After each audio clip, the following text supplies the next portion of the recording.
guests, family and friends, and especially the members of the elected council for 2010-2014, and City Manager Tim Commisso and members of the administration. First and foremost, I would like to recognize our outgoing Mayor, Lynn Peterson, for her dedication, hard work and efforts in making a positive difference to our city. Although we do not always see eye to eye, we both agreed that moving Thunder Bay forward is a priority, and we all owe her a huge debt of gratitude.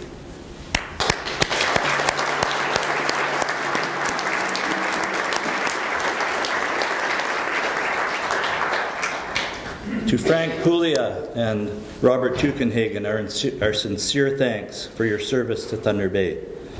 I know we'll be able to utilize all of your talents as we chart Thunder Bay's future. For all of the returning council members, you have once again earned the trust of the electorate, which speaks very highly of your efforts, and I commend you for that. To Paul Pugh, I think we both realize the challenges that are facing us. And to Councillor Ken Boshkoff, welcome back to a place that you know so well. My thanks must also go to the City Clerk and the City Clerk's office for overseeing both the 2010 election and the in-depth orientation that we have received.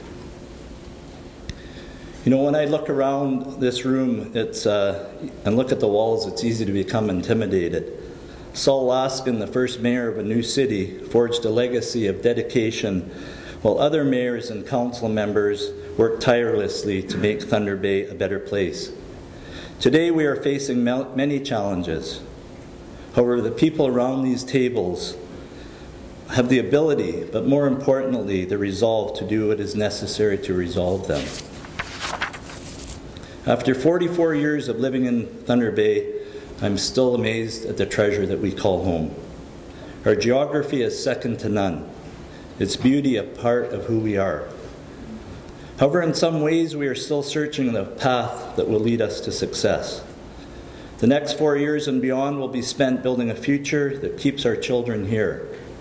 A future inclusive of young and seniors, rich and poor, the able and the physically challenged. Each person who lives in this city deserves nothing but our best in ensuring that they are included in all our efforts. Economic development is as important a challenge as any. There have been areas of success, while others have fallen somewhat short. We must learn from each of those endeavors and ensure that every step we take is a building block to our future success. We must also harness the vast levels of talent that exists here, and this must include engaging the youth of our community. Every decision we make will have a far greater impact on those born in recent decades than most of us here today. We need to hear their concerns and give voice to their dreams. Our future should be built for the next generation, for those children who right now are still attending our elementary and high schools. They must always be at the forefront of the plans that are formulated, and the decisions that are made and the dollars that are spent. It is said that if you want to see what a child sees, you need to look at the world from their level. If we want to know what the youth of Thunder Bay want, we need to ask them, we need to listen to them, and we need to empower them.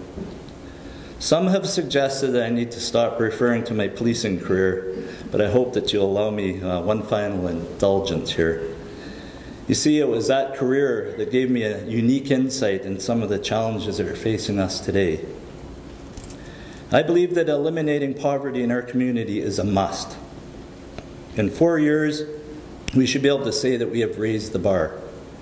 Seeing a child without food is unacceptable.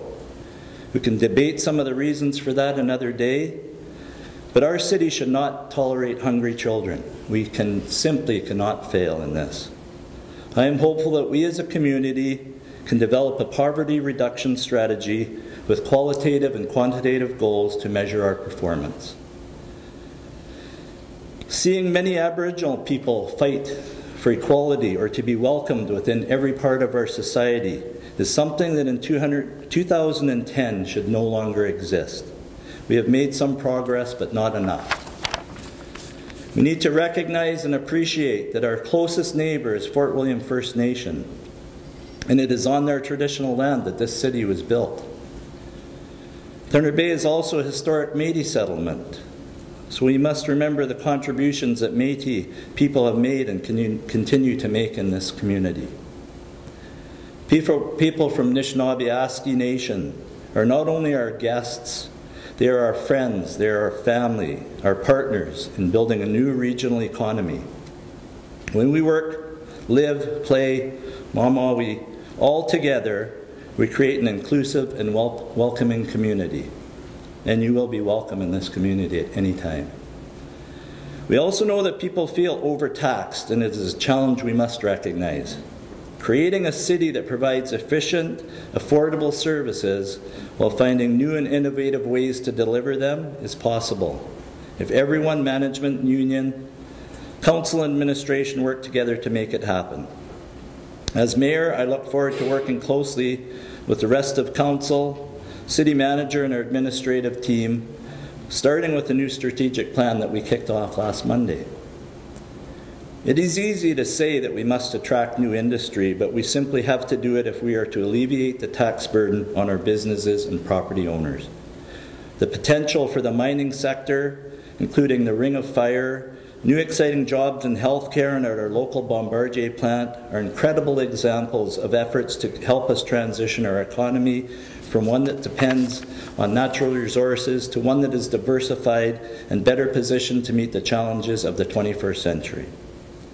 But we must continue to support, reinvent, and grow our traditional resource-based economy, which, if achieved, can only add to those successes and create a future that a decade ago was only a dream. Our goals should always be high. Even if we are to fall a little short, it still may lead to an unprecedented level of success.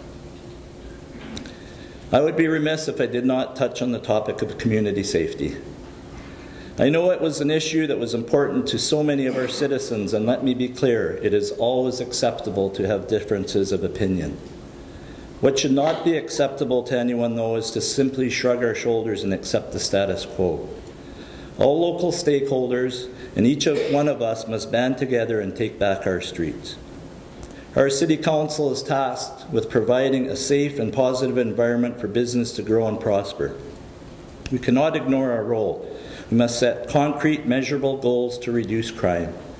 We need to show criminals that they are not wanted here, while letting the rest of the world know that Thunder Bay is a safe and inviting city for business. 4 years from now, our community will be safer, or I will consider this effort a failure.